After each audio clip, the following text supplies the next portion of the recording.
doing damage in fights. Where she really struggles is staying in them, and every Call of Duty campaign put together. That's an insult. Well, that's going to be a flash knock-up here coming through from Umti. Kuro still going low. One more hit would do it. He's got the ultimate, the Void Rush. Takes him down, first blood over. Now, look at the builds from Afreeca. Marin, Rod of Ages. Kuro, Rod of Ages tier. As Spirit damage. Some sick damage. Now they're coming through. Umti getting ready to join in. Doesn't have the tunnel to make it over the wall, but might not even need it as Spirit goes very low, and the final Mantra Q will take him down. Kuzan now with the tether. They won't be able to get in on top. Coming in, Marin style. Yeah, Marin wrapping around the backside. Kuzan here. Body slams forward, not going to find Kuzan. Pins him into the wall, and Spirit does land that Sonic Wave to go in for the Resonating Strike. Kuzan going low. Can he get a shield onto himself in time? Looks like it's still not going to be enough, as he will fall. Afreeca Freecs finally put a kill on the board. Won't be able to do so as the Chain of Corruption does come out from Teddy, locking them in. Kuzan used to stand aside on the W and gave the snare over to Marin. Oh yeah, that's going to be the explosive cast. Just pinned into the wall, even with the slicing Maelstrom. The stun's not going to be enough. Kramer puts a second kill on the board now for Afreeca. One for him, one for Spirit. Was the fight that Afreeca wanted. Only one kill, but they're going to turn to the Mountain Drake. Oh, that was damn close by Kuzan. Doesn't come up with the steal. Spirit didn't want the minimum from what was a great situation for them. They will get this inner turret. But they're looking for a game breaker, and they don't get that in that scenario. Pushing forward, looking for Kramer. Snowflower right in on top, and headbutts him back in.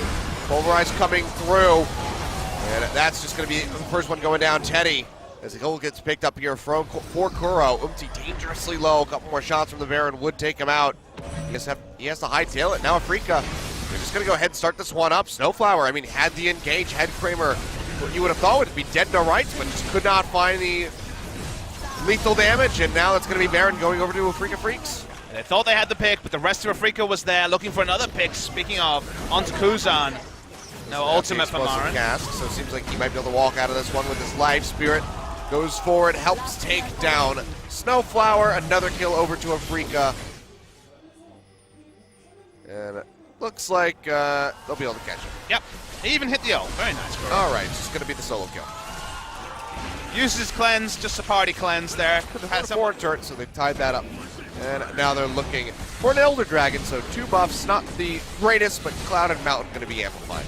I like to feel like Afreeca Freecs will always play at minimum a certain percentage of a perfect game. So far they've had two true perfect games, but there's always little passages of plays, especially in Killable in this game. With the Gargoyle Stone Plate, he doesn't give a care in the world. Ixu, we'll see how far the Lightning Rush can take him this time. Will juke out, not get popped up by that Glacial Fissure, but he'll still die. Kramer just does all the damage. That was his... They're looking for maybe a pick out of the jungle, or maybe they're all just clumping up to get bodied by the Afreeca Freecs. They lead forward, get the slow in on to Teddy, looking for those concussive blows.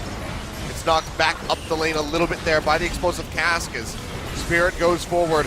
Looking for Snowflower, he's just going to take it out. Kramer yet again finding the kill. Delayed double for him, turret will be broken, inhibitor now exposed. Afreeca can just do whatever the hell they want in the base of Jin Air at the moment. Force their way, as you say, to their first inhibitor of the game, feeling like maybe they can be the ones to pick up the Baron with the lower health bars from Afreeca. Well, Umti is walking in, he's just going to be face checking, and well, he's going to die as Kuro finds the kill, so no more smite. TP coming through from Ixu. He tries to join in the fight, the Slicing Maelstrom is not available. Petrifying Gaze connects onto him. He'll get popped back by minimal capitalization here from the side of Jin Air. They will be sticking around trying to kill this, though. Kuro still able to walk up and wave clear. Well, Snowflower yet again going in. Three-man Pulverize does come through, but Kuro's still alive. Kites his way back in underneath the turret. Now they're trying to turn this thing around. Teddy going low, jumps over the wall. Spirit on his heels, pops the concussive blows, kicks him back in. And is just looking to deliver him into the rest of the squad for the kill, and Kuro will be able to snatch that one up. Kuzan, the only remaining... He's back alive, so maybe the game won't end on this push, but you know, it's like it's kind of been on that wind-up for about the last 5 minutes or so. Second inhibitor crashed down by Afreeca Freecs. Still 35 seconds for Teddy. So maybe they'll try and close it right now. Seems like that might be the case here as Kramer is still full HP. Umti going forward, looking for the hit, but the Petrifying Gaze locks him up yet again. Straight in the concussive blows. And Kramer finds another kill for himself on this side. Now 12-2. The overall scoreboard, not sure how many of these are his, but you have to imagine it's a damn lot of them. second Nexus turret getting ready to go down. Snowflower going forward with the Feather Storm from Kramer, jukes it out, keeps himself up into the air, and he tries to finish off the Nexus. He will die in the end, but a couple more hits do take it down, and Afreeca Freecs, after being behind for the majority of the early into the mid game, turn things around. And Jin Air, there's a question of what's next. They ran out of ideas, and Afreeca, they took the helm. If there was a subtitle for this game, it will be Outscale the Game. Coming through from Afreeca Freecs, very clean. Went for so many stacking items. Anyone, an analyst from Season 3 could be transported into this game and know what was going to happen, and yet Jin Air seemed dumbfounded when they got in a very decent spot in the early game, did what they needed to do, and then kind of just fell apart, didn't take any more advantages. The Rod of Ages power spike, the Ceres Embrace power spike, everything happened on the side of the Afreeca Freecs, and then the better team fighting comp work with the item scalings. So surprising, Achilles. Just imagine